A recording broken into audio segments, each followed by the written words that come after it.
আসসালামু আলাইকুম। আমি শারমিন আক্তার, শারমিন ফাতিহা চ্যানেলে আপনাদেরকে আবারও জানাই স্বাগতম। কাছে কিংবা দূরে যে যেখানে আছেন আশা করি সবাই ভালো আছেন। আমরাও আল্লাহর রহমতে ভালো আছি। আজকের ব্লগটি আমি সন্ধ্যার পর থেকে করেছি। সন্ধ্যার সময় একটু ভর্তা বানিয়ে নিচ্ছি রাতে খাওয়ার জন্য, কেননা রাতে একটু ভর্তা দিয়ে খেতে অনেক ভালো লাগে। এখানে কচুর ছড়া ছিল, ওইগুলো দিয়ে আমি ভর্তা বানাচ্ছি। অসুস্থ শরীর নিয়ে সকালবেলা কাজ করতে খুবই কষ্ট হয়, আর ঘুম থেকে উঠতে তো এখন দেরিতে 10টা-11টা বেজেই যায়। তখন দেখা গেল কি রান্না বান্নার সব কিছু তৈরি করতে করতে গুছাতে অনেকটাই লেট হয়ে যায় দুপুরের রান্না। এই জন্য এখন আমি রাতের বেলায় বেশিরভাগ কাজ করে রাখি। দুপুরের পর থেকে আমার শরীরটা অনেকটাই ভালো লাগে, যার কারণে আমি কাজ করতে পারি। সকালবেলায় একটু আলসেমি লাগে, তো রাতের বেলা কাজগুলো সব আগায় রাখি যাতে দুপুরবেলা কোনো সমস্যা না হয় পরের দিন।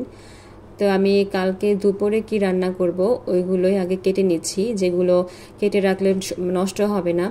আমি যেহেতু বরবটি ভাজি করব, এই কারণে বরবটিগুলো আগেই কেটে রেখেছি রাতেই। এগুলো শুধু বক্স করে ফ্রিজে রেখে দিব। আমার মেয়ে আবার বলছে যে আম্মু আলু তো বরবটি ভাজিতে দাও, তাহলে আলু কেটে রেখে দাও। আলু কেটে রাখলে কালো হয়ে যাবে, এই কারণে আলুটা কাটছি না। আলুটা যখন রান্না করব তখনই শুধু দিয়ে দিব। আর তাছাড়া বরবটিতে আমি খুব বেশি আলু দেই না, 1টা থেকে 2টা আলু দেই। প্রতিদিন সকালবেলা নাস্তার একটা টেনশন থাকে যে কি নাস্তা করব। তো দেখা গেল যে ফাতিহা নুডলস রান্না করে খাচ্ছে, ওরা 2 ভাই বোন। ওর বাবা শুধু একটা ডিম সেদ্ধ খাচ্ছে, আমি বাটার বন বা বিস্কিট খেয়ে বসে থাকছি। এতে করে কিন্তু আমাদের স্বাস্থ্যের আরও ঝুঁকি বাড়তেছে, কেননা সকালবেলা অনেক ভরপুর খাবার খাওয়া লাগে, আর বিস্কিট খেয়ে একটা ডিম সেদ্ধ খেয়ে থাকা যাচ্ছে না। তো তাই রাতের বেলা এখন থেকে রুটি বানিয়ে রাখবো, যাতে করে সকালবেলা আর কোনো টেনশন না থাকে। রুটি বানানোর ফাঁকে আমি একটু আমড়া খেয়ে নিয়েছি, কেননা একটু পরে পরেই মুখে কিছু দিতে হয়। তো এই পর্যন্ত যারা আমার ভিডিও দেখছেন, আমার ভিডিওর কোনো অংশ যদি আপনাদের ভালো লেগে যায় তাহলে প্লিজ একটি লাইক দিয়ে দিবেন এবং চ্যানেলটি সাবস্ক্রাইব করে আমার পাশে থাকবেন। আর অলরেডি যারা করে দিয়েছেন তাদেরকে অসংখ্য ধন্যবাদ। আমরা সবাই কিন্তু সারাদিন কাজ করার পর রাতে একটু সময় পাই। যদি সেই সময়টাকে আমরা একটু কষ্ট করে কাজে লাগাই 1-1.5 ঘন্টা, তাহলে দেখা যাবে যে আমাদের দিনের বেলা খুব বেশি কষ্ট হচ্ছে না। তো দিনের বেলা সকালবেলা উঠেই কাজের যে একটা টেনশন, ওই টেনশনটা থেকে আমরা মুক্তি পাবো। তাছাড়া আমি 2 থেকে 3 দিন এই কাজটি করছি। রাতের বেলায় সব কিছু গুছিয়ে রাখছি, বিছানা থেকে শুরু করে কাটাকাটি, তারপরে রুটি বানিয়ে রাখলাম আজকে। তো আমার কাছে মনে হচ্ছে যে এটাই সহজ। সকালবেলা বা দুপুরবেলা আমার খুব বেশি কাজ থাকতেছে না, আমি আমার ছেলে মেয়েকে সময় দিতে পারছি, ওদেরকে খাওয়াতে পারছি। যদিও বাহিরে যাচ্ছি না, তারপরে আমার কাছে অনেকটাই সময় বেঁচে যাচ্ছে শুধু রান্না ছাড়া। কেননা রাতে যদি রান্না করে রাখি, ওইটা আবার আমার বাচ্চারা বা ফাতিহার বাবা খেতে চায় না। বাসি খাবার খুব কমই খেতে চায়, অল্প খাবে, কিন্তু একদম টাটকা খাবার খেতে হবে। আমরা অনেকেই দেখা যায় কি দিনের বেলা চাদরটা বিছাই, তো চেঞ্জ করি। তো দিনের বেলা না চেঞ্জ করে যদি রাতের বেলায় পরিপাটি করে রেখে দেই, আবার সকালে উঠে শুধু ঝাড়ু দিয়ে ঝাড়া দিলেই হবে, এছাড়া আর কোনো কিছুই করা লাগে না। তো বিছানাটা পরিপাটি থাকলে আসলে ঘুমও ভালো হয়, আর ঘর গুছানো থাকলে তো সবারই মাইন্ড ফ্রেশ থাকে, স্বাভাবিক। তাছাড়া রাতে কিছু কিছু কাজ আছে যেগুলো কিনা না করে রাখলে আমাদের বরকত হয় না।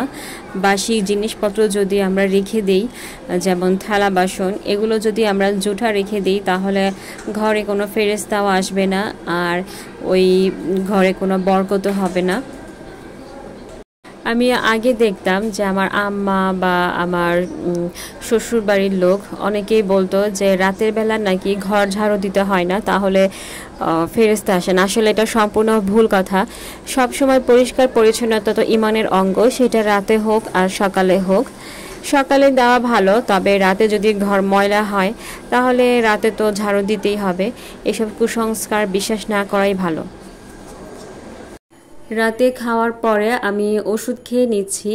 আবার অনেক ওষুধ খেতে হয়, আপনারা হয়তোবা দেখলে বুঝবেন। এখানে যদিও আমি সব ওষুধ নামাইনি, এখানে কোন কোন ওষুধ আমার বাদ পড়তেছে ওইগুলো বেছে নিচ্ছি। আর একটু শোকেসটাও পরিষ্কার করে নিলাম, তাই আপনাদেরকে একটু দেখালাম পরিষ্কার পরিচ্ছন্নতাটা। এখন রায়ান আর ফাতিহাকে ঘুম পাড়াবো, তাই ওদের সব কিছু গুছিয়ে নিচ্ছি। রায়ানের ব্যাগটাও গুছাই নিলাম যাতে করে সকালবেলা তাড়াহুড়া না লাগে, কেননা রায়ান সকালবেলা উঠেই জিজ্ঞেস করে যে কয়টা বাজে অ্যাসেম্বলি শুরু হয়ে যাবে, মানে অযথায় একটা বায়না ধরে কান্নাকাটি করে।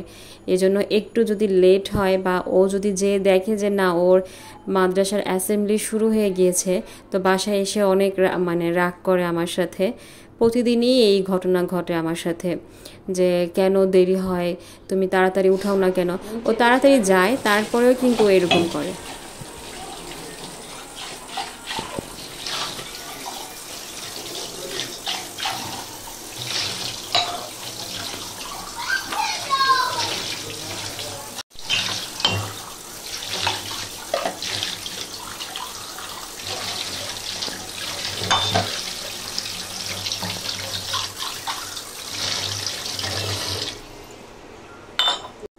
ছেলে মেয়ে দুজনেই ঘুমিয়ে গিয়েছে, এখন প্রায় রাত 11:30-12টা বাজে।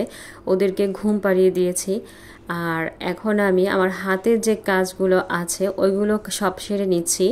রান্নাঘরটা পরিষ্কার করে নিচ্ছি, কেননা রান্নাঘর যদি সকালবেলা উঠে দেখি যে পরিষ্কার, তাহলে মনটাই ভালো হয়ে যায়। যেহেতু নারীদের আসল জায়গাই হচ্ছে রান্নাঘর, সকালে উঠেই কিন্তু আমাদের রান্নাঘরে উঁকি মারতে হয়। এ কারণে একটু পরিষ্কার পরিচ্ছন্ন না থাকলে আসলে ভালো লাগে না।